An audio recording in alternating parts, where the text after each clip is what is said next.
discussed about the conservative and non-conservative forces. So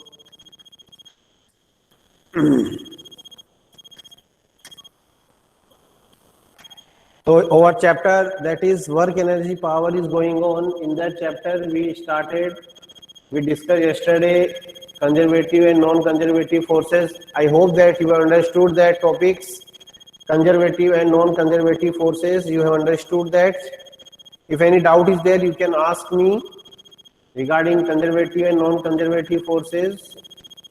If any doubt in your mind regarding, regarding conservative and non-conservative forces, you can ask me. I think it is clear. Tanmay Meena is saying clear. Okay. And other students also should feel that whether they have understood or not.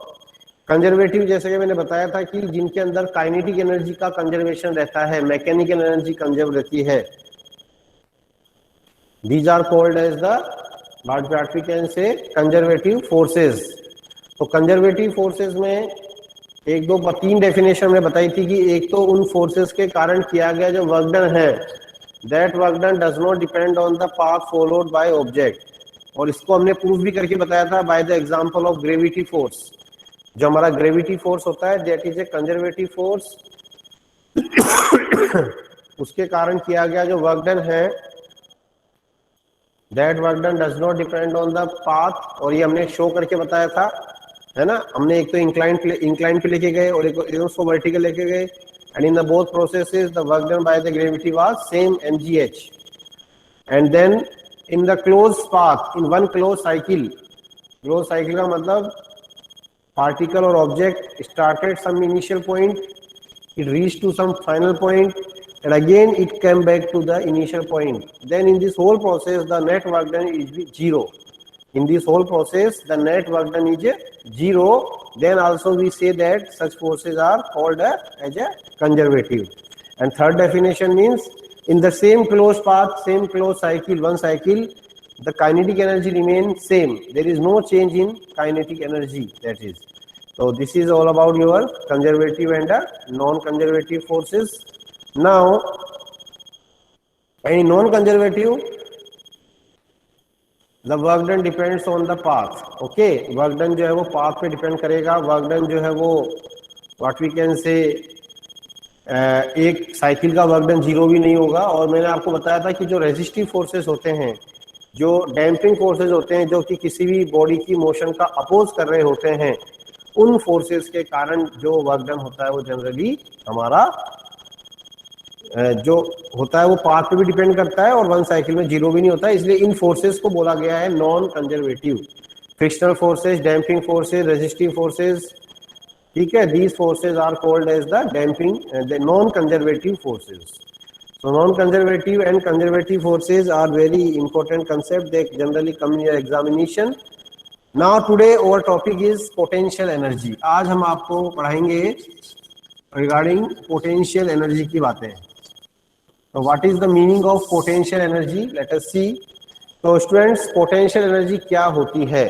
सबसे पहले अपन को ये समझना है कि potential energy क्या होती है.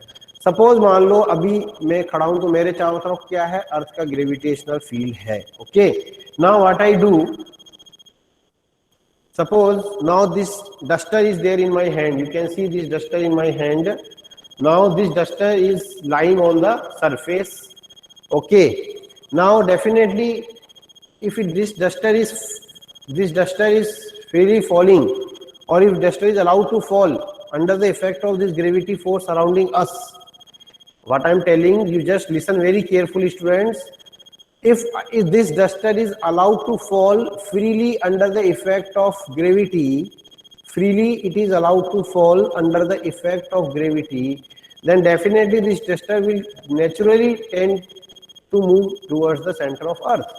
यानी इस डस्टर की जो नेचुरल टेंडेंसी होगी वो क्या होगी, अर्थ के सरफेस की तरफ आने की होगी due to the gravity. Okay, it means now suppose this duster is lying on the surface. Now if I want that this duster is raised up to some height, then definitely this duster cannot do itself automatically. Why? Because the earth is pulling it towards its center due to gravity force. So this duster cannot raise its height as its own. If I want that this duster is raised up to height h, then I have to apply my effort on this duster, and I have to do some work done. Now I applied some force on this duster, and gradually I start raising it. Now I started raising it. Now I raise this duster up to height, let us say h, from the ground on earth surface. So in this process I have to do some work done to change this position, to change the height of this duster with respect to gravity. Automatically you can understand, मेरे को क्या करना पड़ा, इस duster की position को ground से height पे लाने के लिए मुझे वर्क डन करना पड़ा, बिकॉज ग्रेविटी के कारण ये ऑटोमेटिकली क्या था, अर्थ के सेंटर की तरफ अट्रैक्टेड था, सरफेस पे रखा हुआ था. तो मेरा ये जो वर्क डन है, इस वर्क डन ने क्या किया, इस डस्टर की पोजीशन में अर्थ के रेस्पेक्ट में क्या चेंज कर दिया. तो क्या हुआ, मैंने इसके ऊपर वर्क डन किया, तो अब इस डस्टर के अंदर क्या होगी, एक टाइप की एनर्जी स्टोर हो गई. आप कैसे कह सकते हैं कि इस डस्टर के अंदर एनर्जी स्टोर हो गई, क्योंकि अब जैसे मैं इस डस्टर को छोड़ूंगा तो this duster, now if this duster will be remove left, जैसे ये डस्टर आपका छोड़ा गया, it immediately fall towards the ground, क्योंकि मैंने इसके ऊपर क्या किया, एच हाइट तक उठाने में जो वर्क डन किया, वो वर्क डन इसकी कुछ एनर्जी में कन्वर्ट हो गया, और जिस एनर्जी में वो कन्वर्ट हुआ उस एनर्जी को बोलते हैं पोटेंशियल एनर्जी.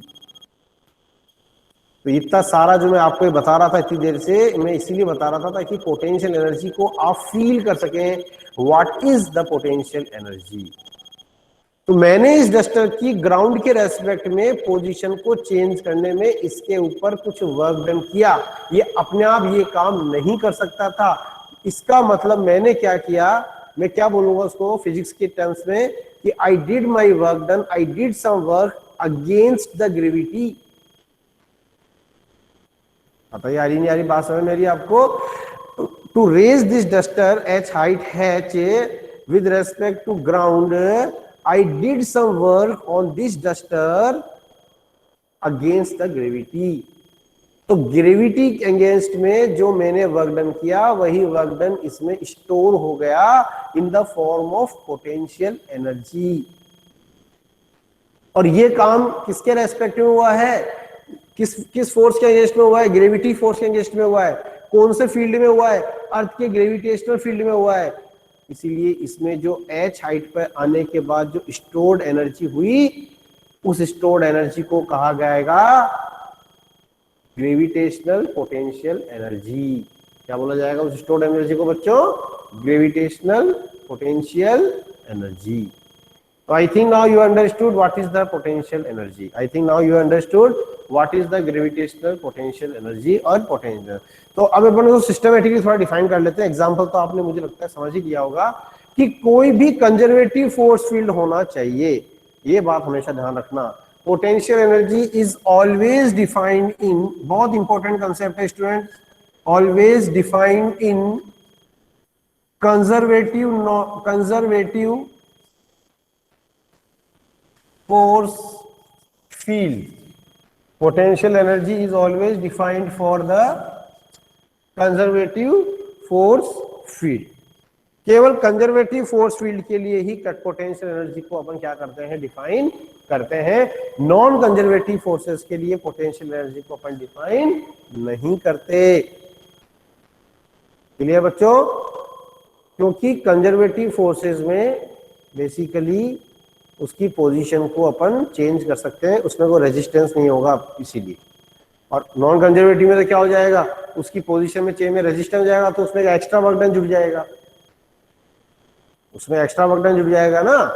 इसीलिए potential energy always defined for the conservative forces. तो किसी भी कंजर्वेटिव फोर्सेस में किसी भी ऑब्जेक्ट या बॉडी की पोजीशन को या कॉन्फ़िगरेशन को चेंज करने में जो एनर्जी, जो वर्क डन करना पड़ता है, अब वो वर्क डन दो तरह से हो सकता है. यदि वो वर्क डन हम कर रहे हैं कंजर्वेटिव फोर्स फील्ड के अगेंस्ट में। मेरी बात बहुत ध्यान से सुना, बहुत इंपॉर्टेंट लॉजिक बता रहा हूं, क्योंकि ये बात आपको हमेशा ध्यान रखनी है कि पोटेंशियल एनर्जी में भी पॉजिटिव भी हो सकती है, नेगेटिव भी हो सकती है। Kinetic energy was only positive, half mv square जो हमने बताई थी आपको, that was only positive entity, positive quantity, but potential energy can be positive as well as negative. Now I am telling you what is the significance of, what is the meaning of positive potential energy and negative potential energy. अब मैं आपको explain कर रहा हूं potential energy positive और negative होने का क्या कंसेप्ट है। तो मैंने क्या बताया, किसी भी कंजर्वेटिव फोर्स फील्ड में किसी भी ऑब्जेक्ट की पोजीशन या कॉन्फ़िगरेशन चेंज होने के कारण जो एक्वायर्ड एनर्जी है, जो स्टोर्ड एनर्जी है, that stored energy is called potential energy. तो पहले इसकी डेफिनेशन आप लोग रिवाइज कर ले, इसके मॉड्यूल्स जल्दी आपके डल जाएंगे, और वैसे में इसके नोट्स भी मैं आपको भेजता हूं, चलो मेरे पास है। तो in any conservative force field, in any conservative force field,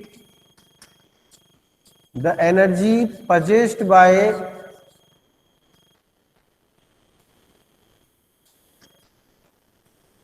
any object या energy possessed by, or we can write stored by, energy stored by any object due to change in its position or due to change in its position or configuration is called as potential energy, is called as,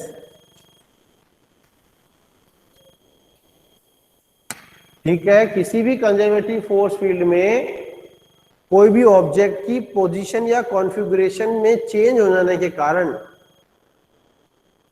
जो उसकी stored energy है, that stored energy is called as potential energy.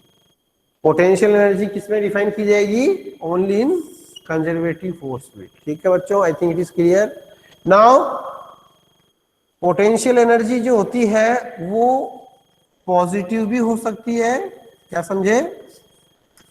Positive potential energy भी हो सकती है और negative potential energy भी हो सकती है। कोई भी टाइप की पोटेंशियल एनर्जी हो वो नेगेटिव भी हो सकती है और पॉजिटिव भी हो सकती है। Now listen me very carefully. अब मैं आपको बता रहा हूं कि कैसे आइडेंटिफाई करें, कैसे पता लगाएं कि किसी सिस्टम की पोटेंशियल एनर्जी पॉजिटिव है कि नेगेटिव है। पहले ये बहुत इंपॉर्टेंट बात है, बहुत इंपॉर्टेंट। किसी भी सिस्टम की पोटेंशियल एनर्जी पॉजिटिव है या नेगेटिव है, इस बात को अपन कैसे आइडेंटिफाई करें? How to identify this concept? तो कैसे आइडेंटिफाई करेंगे अपन इसको? तो to identify this what we can do, बहुत ही सिंपल लॉजिक बता रहा हूं, अदरवाइज बुक्स में तो बहुत सारी चीजें लिखी हुई है, but I am telling you very simple approach. देखिए, कोई भी कंजर्वेटिव फोर्स फील्ड में इतना तो हमने जान ही लिया कि जो ऑब्जेक्ट है उसकी पोजीशन या कॉन्फ़िगरेशन में चेंज होने के कारण ये पोटेंशियल एनर्जी स्टोर हो रही है। अब यदि उस ऑब्जेक्ट की कॉन्फ़िगरेशन या पोजीशन में जो चेंज है वो उस फोर्स फील्ड में खुद अपने आप हो रहा है, मतलब फोर्स फील्ड खुद उस पर वर्क डन कर रहा है, वो फोर्स खुद, कंजर्वेटिव फोर्स खुद उसकी पोजीशन को चेंज कर रहा है, यानी कि उसकी पोजीशन या कॉन्फ़िगरेशन में चेंज करने में हमारा कोई एक्सटर्नल वर्क डन नहीं हो रहा है, ऑटोमेटिकली उस फोर्स फील्ड के द्वारा ही उसमें वर्क डन हो रहा है, तब तो अपन बोलेंगे negative potential energy. Remember that is called negative potential energy.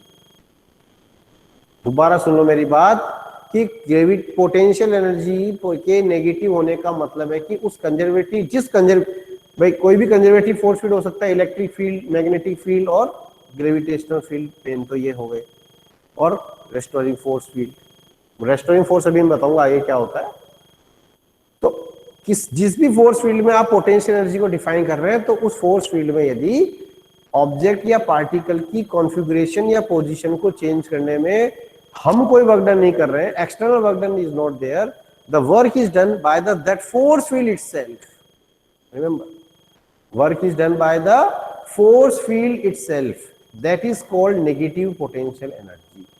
इसीलिए पोटेंशियल एनर्जी को कैसे डिफाइन किया जाता है, पॉजिटिव में यदि तो कोई भी वर्क डन जो फोर्स फील्ड करेगा उस वर्क डन का जो नेगेटिव होगा, क्योंकि वो ऑलरेडी नेगेटिव हो गया, तो उसका जो नेगेटिव होगा that is basically called as the gravity potential energy. अरे जैसे ग्रेविटी फोर्स, अब किसी भी ऑब्जेक्ट को एच हाइट तक उठाने में ग्रेविटी का वर्क डन क्या होगा, नेगेटिव होगा, माइनस mgh। अरे मैंने एच हाइट तक उठाया तो ग्रेविटी नीचे काम करेगी, मेरा ऑब्जेक्ट ऊपर जा रहा है, एफ और डिस्प्लेसमेंट का एंगल बना 180 डिग्री, तो 180 डिग्री एंगल बना तो वर्क डन क्या हो गया, नेगेटिव। उसका भी नेगेटिव लोगे तो प्लस हो जाएगा, नहीं हो जाएगा। ठीक है एवरीबॉडी। यदि फोर्स फील्ड के अगेंस्ट में हमें वर्क डन करना पड़ रहा है, यदि फोर्स फील्ड के अगेंस्ट में क्या करना पड़ रहा है, हमको वर्क डन करना पड़ रहा है, एक्सटर्नल वर्क डन करना पड़ रहा है, then this external work done is called positive potential energy, that is called a positive potential energy. जैसे सुनो, अब ग्रेविटेशनल पोटेंशियल एनर्जी में दो बातें, यदि मान लो मेरा ऑब्जेक्ट अर्थ पे रखा हुआ है, ग्राउंड पे रखा हुआ है, ग्राउंड पे हमने क्या मान लिया, रेफरेंस, ग्राउंड को रेफरेंस मान लिया और वहां पे हमने ले लिया हाइट 0 और उसको हमने 0 पोटेंशियल एनर्जी लेवल मान लिया। देखो ग्राउंड पे पोटेंशियल 0 नहीं होती है, पोटेंशियल एनर्जी 0 होती है वो अर्थ की सेंटर पे होती है, लेकिन अब अर्थ का सेंटर तो किसी ने देखा नहीं है, तो प्रैक्टिकल कंसेप्ट पे अपन क्या बात करते हैं कि ग्राउंड पे अपन क्या मान लेते हैं, 0 लेवल मान लेते हैं। तो अब उस लेवल से अपन को उसको ऊपर उठाना है ऑब्जेक्ट को एच हाइट तक, तो डेफिनेटली ग्रेविटी फोर्स उसको क्या करेगी, नीचे खींचेगी।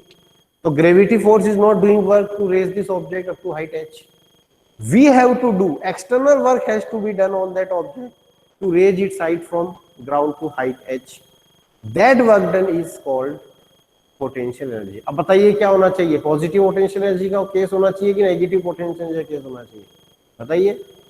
should it be case of positive potential energy or negative potential energy, tell me।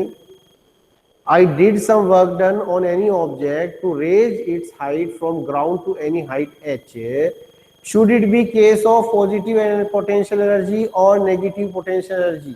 What is your opinion regarding this? You can say by unmuting your mic or you can chat, you can message। Nobody want to say something? If yes, चेतन गुप्ता का answer आया है positive, positive, Abhiyan Sharma positive, Kartik Shrivastava very good, Tanmay Meena plus, yes very good. क्योंकि मैंने क्या बताया आपको, yes Rajesh Verma is very good answer, कि भाई हम उस हमारा कंजर्वेटिव फोर्स फील्ड हो गया ग्रेविटी फोर्स, और उस ग्रेविटी फोर्स में वो ग्राउंड पे डस्टर पड़ा था, वो ऑब्जेक्ट पड़ा था, अब मैंने उसको एच हाइट तक राइज करना चाहता हूं, रेज करना चाहता हूं, तो मुझे एक्सटर्नल वर्क डन करना पड़ेगा। तो मुझे जो एक्सटर्नल वर्क डन करना पड़ेगा, that external work done will be convert into the positive potential energy. ठीक है, that will be the case of positive. अब जैसे मान लो, एक तो बात होगी, लेकिन अब जैसे मान लो कई बार, जैसे मान लो हमारे स्पेस में, जैसे मान लो स्पेस में जैसे कोई मान लो रॉकेट है, वो क्लैश हो गया, अब उसको अर्थ अपनी तरफ खींच रही है, या कोई भी जैसे एस्ट्रॉइड्स, और ये से मान ले जो क्या बोलते हैं अपन, एस्ट्रॉइड्स वगैरह जो होते हैं वो हमारी अर्थ की तरफ आते हैं, तो now they are entering in the gravitational field of earth. अब वो स्पेस से हमारे अर्थ में आ रहे हैं, तो उसको तो ऑटोमेटिकली क्या कर रही है, ग्रेविटी खींच रही है अपनी तरफ, अर्थ का ग्रेविटेशनल फोर्स खींच रहा है। The gravitational pull of earth is itself, attracting it. So that is the case of, what do you feel now? Any asteroid, any object is coming from space in our earth atmosphere, हमारे अर्थ के atmosphere में वो आ रहा है। Now this is the case of negative potential energy. I think now it is clear कि negative potential energy भी होती है, ऐसा नहीं है कि पॉजिटिव पोटेंशियल एनर्जी का केस है। यदि कोई स्पेस में ऑब्जेक्ट है और कोई, मतलब आप ये मान के चलो कोई ऑब्जेक्ट बाहर से हमारे अर्थ की ग्रेविटेशनल फील्ड में आ रहा है, यदि कोई ऑब्जेक्ट हमारी अर्थ की ग्रेविटेशनल फील्ड के बाहर था, जैसे कि कोई एस्ट्रॉइड हो गया, कोई स्टार हो गया, कोई रॉकेट हो गया, and now it is entering in our freely into the gravitational force, gravitational field of earth due to the gravitational pull, then this will be the case of negative. Very good, some students have understood. Very good. तो समझ में आ गई ना बात. Now there are so many conditions are there regarding this, so many examples. जैसे मैं बहुत simple बात करता हूं, proton and protons. Now these two protons I want to bring towards each other. Proton creates an electric field. Proton is a charged particle. You have understood in your 9-10 classes. Proton is a charged particle. Okay. Now the two protons will create their electric field around itself. Now we know that protons both are positive charged particle. Now I want to bring these two protons towards each other. So they cannot come towards each other automatically. क्या इनके बीच जो electric field है उससे एक दूसरे के पास आ सकते हैं? नहीं आ सकते. क्यों नहीं आ सकते? क्योंकि they will repel to each other. क्योंकि both the protons have the similar nature of charges and all. ये तो आपने 6-7 क्लास में ही पढ़ लिया था कि two similar nature of charges will repel to each other. ये तो कोई बड़ी बात नहीं है समझना. तो नेचुरली उनकी टेंडेंसी क्या है? To repel each other. Now I want to bring these two protons very close to each other. So I have to do some external work. I have to do my work on these two protons. तो कैसी होगी potential energy बताइए? Positive होगी कि negative होगी? Potential energy क्या होगी? Negative होगी कि पॉजिटिव होगी? Now so this time potential energy will be system of two protons. Two protons को मैं एक दूसरे के पास ला रहा हूं. What will be the nature of potential energy of these two proton systems? That should be positive. No. Chetan Gupta, you are saying negative. Positive potential energy. Chetan Gupta, I think you have not understood properly. Just listen me carefully, beta. Two protons are there. Now I want to bring these two protons towards each other. Yes sir, by mistake. Okay, now you understood. यही तो मैं सोचूं कि because you feel in your mind कि उस field force field में उसकी position को चेंज करने में हमें वर्कडन करना पड़ा कि फोर्स फील्ड ने वर्कडन किया.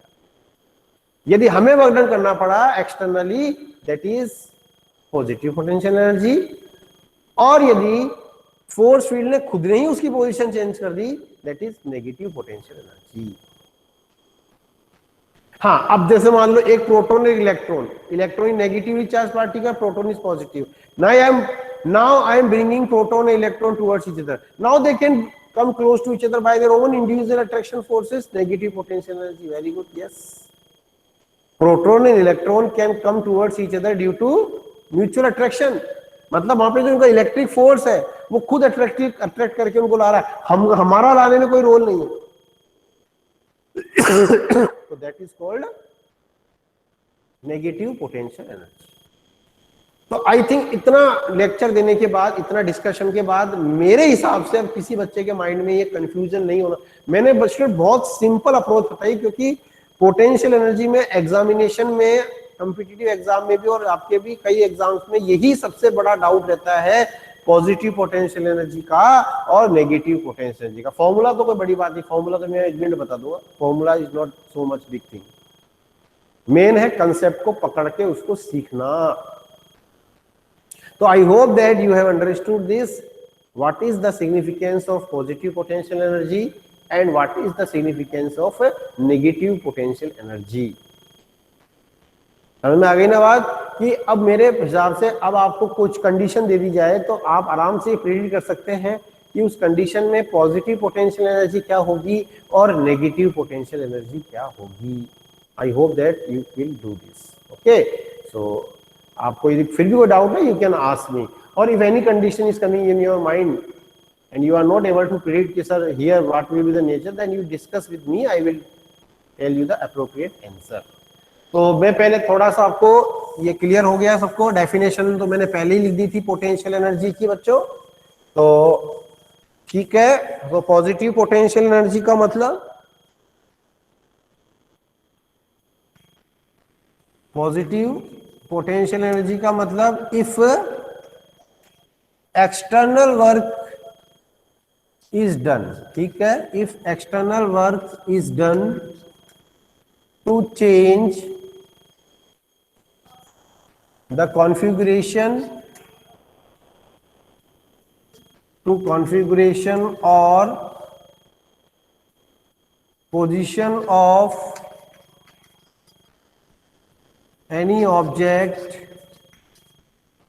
against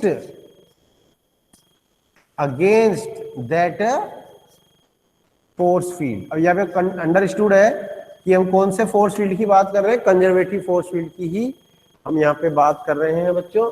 we are not talking about the yes, we are not talking about the non-conservative force field, yes, ठीक है। तो we are talking about the specifically if external work is done to change the configuration or position of any object against that force field, तो उस condition में क्या बोलेंगे, negative potential energy, sorry positive. अब हम बता रहे हैं negative potential energy. If work is done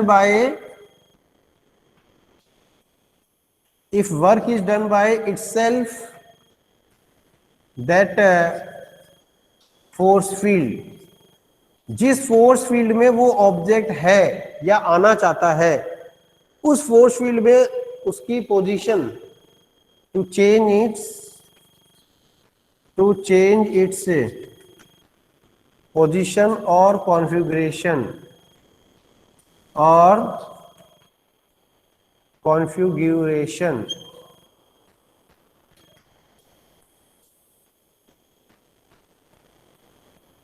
position or configuration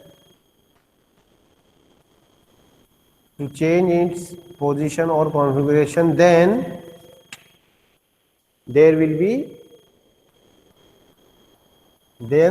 be what we can say negative potential energy। तो ऐसी कंडीशन में जो पोटेंशियल एनर्जी का नेचर होगा वो क्या होगा बच्चों, there will be the negative potential energy. I think it is clear now, ठीक है, लाइक दैट। तो इसलिए प्रोटॉन प्रोटॉन पेयर की पोटेंशियल एनर्जी क्या होगी, positive, because we have to. तो कंजर्वेटिव फोर्स फील्ड में पोजीशन को चेंज करने में यदि वर्क डन, जैसा भी उसका एक्सटर्नल वर्क डन, मतलब ये बहुत, मैंने जो आपको अप्रोच बताई that is very simple approach to predict the whether the potential energy is positive और नेगेटिव। अच्छा सीधी सी बात है, मैं यदि उसको वर्क डन करूंगा तभी तो उसको स्टोर्ड एनर्जी बोलेंगे, और हम जो बोलते हैं ना stored work done, stored energy, उसका मतलब होता है पॉजिटिव पोटेंशियल एनर्जी, ठीक है, उसका मतलब क्या होता है, पॉजिटिव पोटेंशियल एनर्जी। तो ये थोड़ा सा ध्यान रखना।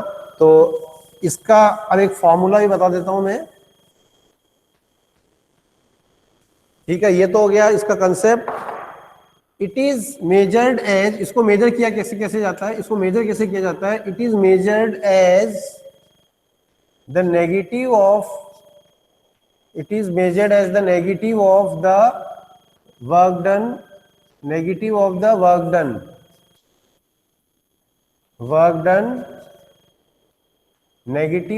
Work done in conservative force field to change the position of object from its present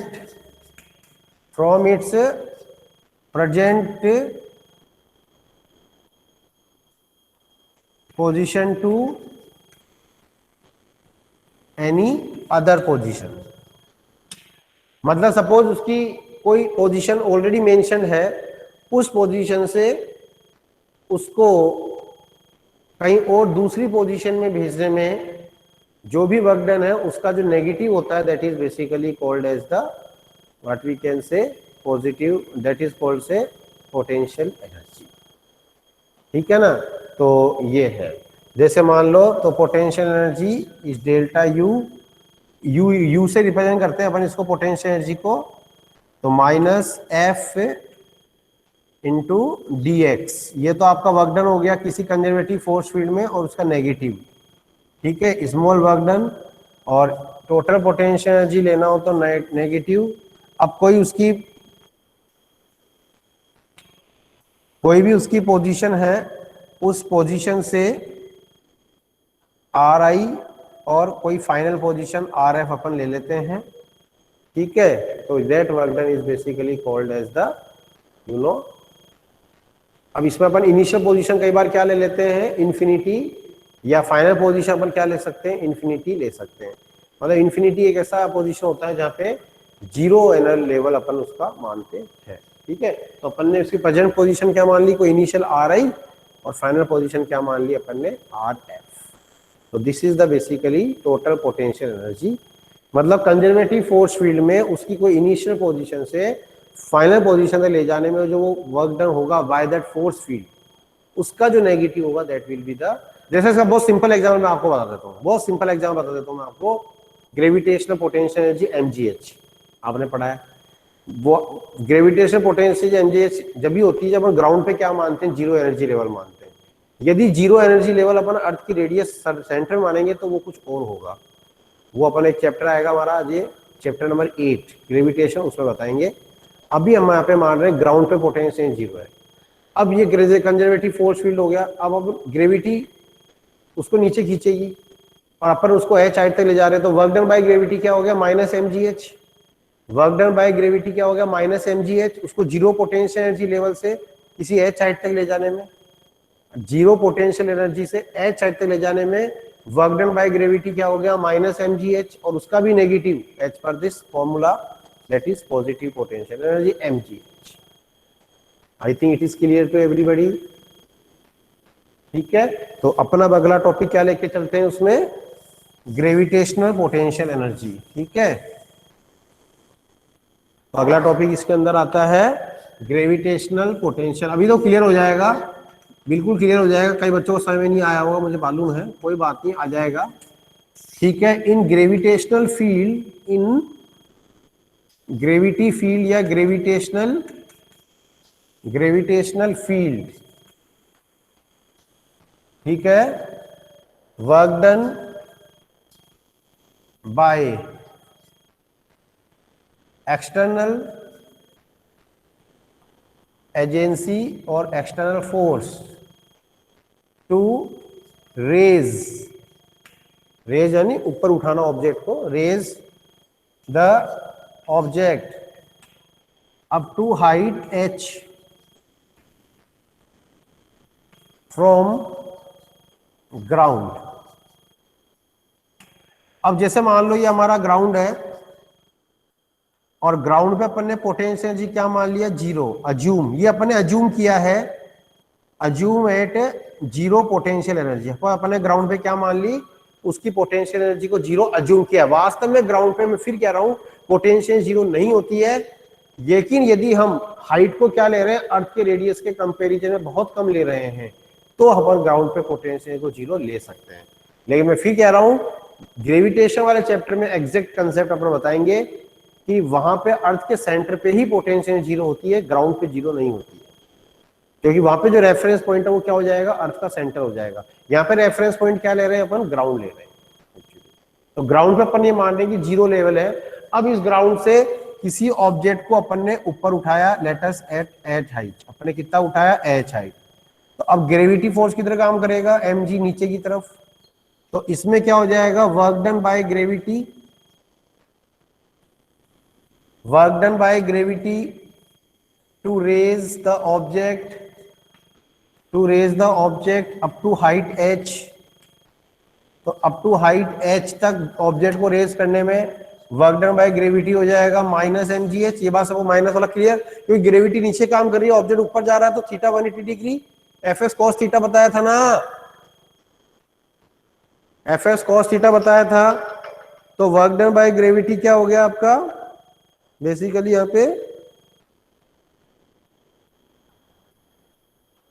work done by gravity क्या हो गया आपका, ठीक है, नेगेटिव। अब हमने क्या बताया, ग्रेविटेशनल पोटेंशियल एनर्जी देखना है जैसे, तो gravitational potential energy that is W, ये हो जाएगा नेगेटिव ऑफ दैट ये बता रहा था कि उसकी जीरो पोटेंशियल एनर्जी लेवल यानी प्रेजेंट पोजीशन, देखो अब एकदम क्लियर होना है, जीरो पोटेंशियल एनर्जी से कोई फाइनल पोजीशन एच हाइट तक उठाने में ग्रेविटी ने वर्क डन किया -mgh, उसका जो नेगेटिव होगा, देखिए हम स्टोर्ड एनर्जी की बात कर रहे हैं ना, स्टोर्ड एनर्जी मतलब एक्सटर्नल हमने कितना किया, तो जितना ग्रेविटी ने किया उसका नेगेटिव अपन ने कर दिया, तो समझ में आएगा ना, -2 ले रहे हैं -w, तो ये हो जाएगा आपका +mgh। तो ग्रेविटेशनल पोटेंशियल एनर्जी क्या हो जाएगी, इसका भी नेगेटिव यानी +mgh, इस तरह से। तो यहाँ पे अपन को ये बात ध्यान रखनी है, ये फॉर्मूला, ये वाला फॉर्मूला कब लागू होता है, h should be r, r मतलब radius of earth,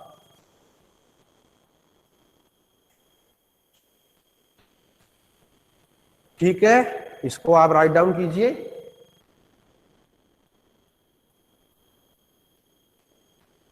yes, now I can take the photo for your attendance purpose. Today, you know, very less students are there, but the strength is less. 24, 25 students have fixed in the class.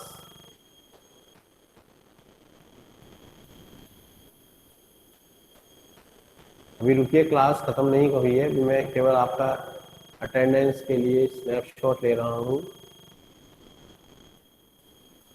ठीक है, for your attendance purpose only I am taking the snapshot.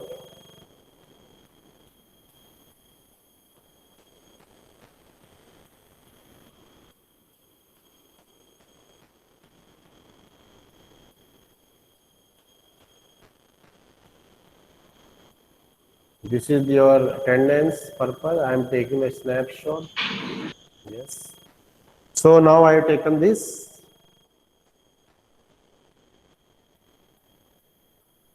Okay. So now understood that students, ये mgh और h is less than r, that is the radius of earth. मतलब जितने height तक अपन ने उस object को रेज किया है, that is very less than radius of earth. तब हम mgh बोलते हैं, अदरवाइज नहीं बोलते।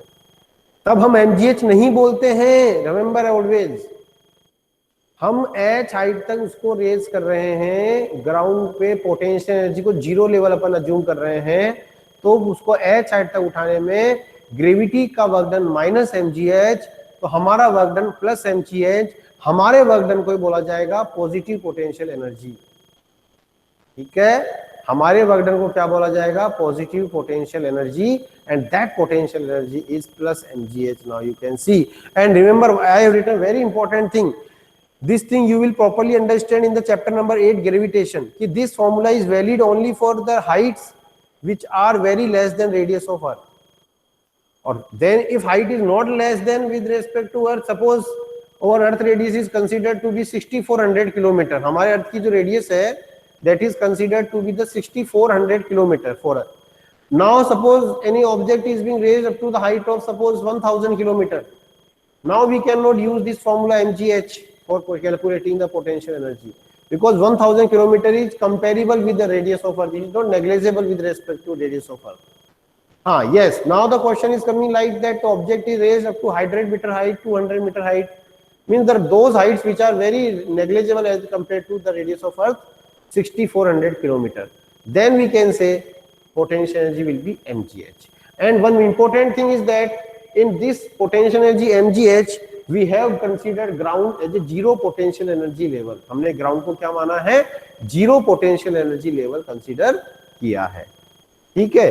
तो ये आपको थोड़ी तीन बातें इसमें ध्यान रखनी है, और एक्चुअली वर्क एनर्जी पावर वाले चैप्टर में पोटेंशियल एनर्जी को mgh ही बोला गया है, उसमें वो मैंने बताया दो अजम्पशंस पे ये फॉर्मूला काम कर रहा है, mgh वाला फॉर्मूला दो अजम्पशंस पे काम कर रहा है। पहला कि जो हाइट h यहाँ पे ली गई है that is negligible as compare to the radius of earth, और दूसरा अजम्पशन यहाँ पे ये काम कर रहा है the earth ground is considered as the zero potential energy level, जो ग्राउंड है सरफेस अपन का बात कर रहे हैं that is considered as the zero potential energy level, ठीक है स्टूडेंट्स। तो that's why we can what we can say this formula mgh will be valid in these two conditions. इस mgh फॉर्मूले के वैलिड होने के लिए these will be two conditions. आगे नहीं आगे बात समझ में। अब देखिए इस पे कुछ इंपॉर्टेंट बातें मैं आपको बताता हूं, ठीक है। तो I think gravitational potential energy MGH वाला लॉजिक सबको समझ में आ गया। I think it is clear to everybody gravitational potential energy कैसा आया। अब देखो सपोज मान लो ये हमारा ग्राउंड है, अब ये कोई पेंडुलम यहाँ पे स्विंग कर रहा है। अब जैसे मान लो जैसे ये कोई क्या बोलते हैं branch of the tree, it is the branch of any tree, कोई पेड़ की डाली है, ब्रांच समझते हैं, ब्रांच। नाउ यहाँ पे वो करते ना अपन ब्रांच पे क्या कर देते हैं, एक रस्सी बांध देते हैं मोटी सी, और उसके नीचे अपन एक सीट लगा के क्या बना देते हैं, स्विंग झूला बना देते हैं, और उस पे बैठते हैं। I think you may all must maximum student must have experience this type of swinging. Gardens वगैरह में भी होते हैं, जैसे दो लॉन्ग चेन्स होती है, उन पे भी सीट लगा देते हैं और फिर वहां पे आप बैठ के लाइक दिस स्विंगिंग। इस तरह का मजा आपने लिया ही होगा अपने बचपन में, और अभी भी लेते होंगे, ऐसी कोई बात नहीं है, अभी भी आप बच्चे ही हैं। तो मैं उसी सिचुएशन की बात कर रहा हूँ कि जैसे ये कोई स्ट्रिंग है, स्ट्रिंग की लेंथ क्या होगी यहाँ पे L, ठीक है बच्चों, और ये O पॉइंट से है। अब यहाँ पे कोई बच्चा बैठ गया, उसका M मास दे रखा है, ठीक है। अब यहाँ से कोई उसको क्या करता है, पुल करता है, तो अपन पुल करता है तो वो यहाँ पे ये ऐसे हो जाएगा, नहीं हो जाएगा, वो पुल करेगा तो इस तरह से आ जाएगा, नहीं आ जाएगा, तो ये आपका इस तरह से आ जाएगा। तो सपोज मान लीजिए ग्राउंड से कितना एंगल बनाता है, थीटा एंगल। तो अब ये आपका ऑब्जेक्ट यहाँ पे आ गया, तो O A और suppose this is let us B। तो अब जब वो यहाँ पे आ गया तो उसकी पोटेंशियल एनर्जी कितनी होगी, ऐसे क्वेश्चंस आते हैं। सिचुएशन समझ में आ गई। टोटल लेंथ L थी यहां से आकर यहां तक, यहाँ पे एक स्ट्रिंग है, उस पर एक स्विंग है, और एक बच्चा यहाँ पे कोई पर्सन बैठा है। अब दूसरा पर्सन उसको यहाँ से पुश करता है और इस तरह से वो स्विंग करके यहाँ पे आ जाता है सपोज किसी पॉइंट C पर। तो when it is at point C, तो उसका पोटेंशियल एनर्जी कितना स्टोर हुआ, तो वो कितना पोटेंशियल एनर्जी स्टोर करेगा। तो ऐसी कंडीशन में आपको हमेशा ध्यान रखना है कि जब वो यहाँ पे हो गया तो ग्राउंड से उसकी हाइट कितनी रह गई, AB। तो ऐसी कंडीशन में एट सी पॉइंट पर उसकी जो पोटेंशियल एनर्जी होगी, that potential energy will be mg, mass उसमें दे रखा होगा, और distance with respect to ground कितनी हो जाएगी, AB। Now this is complete swing, this is string of length L। ये स्ट्रिंग आपकी क्या होगी, लेंथ L। समझ में आ गई बात। अरे भाई ये पूरी स्ट्रिंग यहां से पुश किया तो ये पूरी स्ट्रिंग यहाँ पे आ गई L लेंथ की। So now you can say if this is theta then this is perpendicular, this is base, so base upon hypotenuse यानी OB upon L, that is called cos theta. In this diagram OB is called base and OC is equals to L, that is cos theta. So we can write OB equals to L cos theta. So now we can write height AB can be, we can write OA minus OB, अरे OA minus OB, तो ground से height AB आ जाएगी, तो ground से height AB आ जाएगी L minus L cos theta, और we can say L 1 minus cos theta. तो इसका मतलब उसकी जो पोटेंशियल एनर्जी C पॉइंट पे आएगी दैट विल बी mg, और AB की जगह रख दिया L 1 माइनस cos थीटा। ये तो इसमें आप किसी भी पोजीशन पे वो हो, उसका वर्टिकल से आपको यदि एंगल पता है तो आप उसका पोटेंशियल एनर्जी निकाल सकते हैं। बस थीटा की वैल्यू आपको रखनी है। यहाँ पे क्या पता होना चाहिए, वर्टिकल से उसका कितना एंगल बना, वो एंगल आपको पता होना चाहिए। अब आप देख सकते हैं यदि यहाँ पे थीटा 0 डिग्री होगा, थीटा 0 डिग्री होगा मतलब ये C पॉइंट यहाँ पे होगा, यानी वो ग्राउंड पे होगा, तो 1 माइनस 1 0 पोटेंशियल, क्योंकि वो ग्राउंड लेवल पे आ गया ना। आगे नहीं आगे बात समझ। और यदि ये C पॉइंट एकदम यहाँ पे आ जाएगा ब्रांच के, यानी जिस जो पॉइंट ऑफ सस्पेंशन के, तो थीटा 90 हो जाएगा, ये 0 तो mgl आ जाएगा। बताइए बात समझ में आई नहीं आई।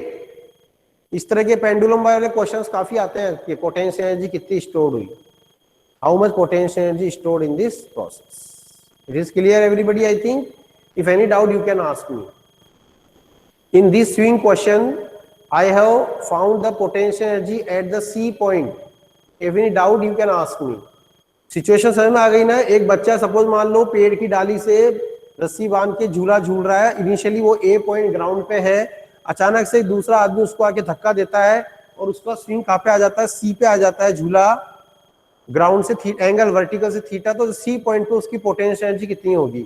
तो मैं आपको इतना कहना चाह रहा हूं कि आपको ऐसी कंडीशन में ग्राउंड से हाइट निकालनी है, ये वाली ऊपर वाले ग्राउंड से हाइट लेते हैं हमेशा, और वो ग्राउंड से हाइट मैंने कैसे निकाली है, नाउ यू कैन सी, ठीक है, क्योंकि नाउ ये जब यहां पे आ गया तो now this is not L, OB is not L, OB will be L cos theta, ठीक है।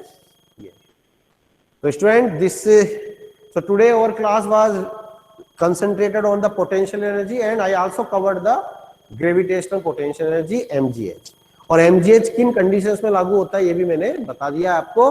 और इसके बाद एक टर्म और आती है elastic potential energy of spring, इसके बाद हम पढ़ेंगे potential energy of a spring in the next class. तो आज आप क्या करें, ग्रेविटेशनल पोटेंशियल एनर्जी के क्वेश्चंस को सोल्व करें, कम से कम 5-6 क्वेश्चंस, ठीक है, and then you will have a good practice. So thank you very much students. Okay, we will meet in the next class with this. Okay.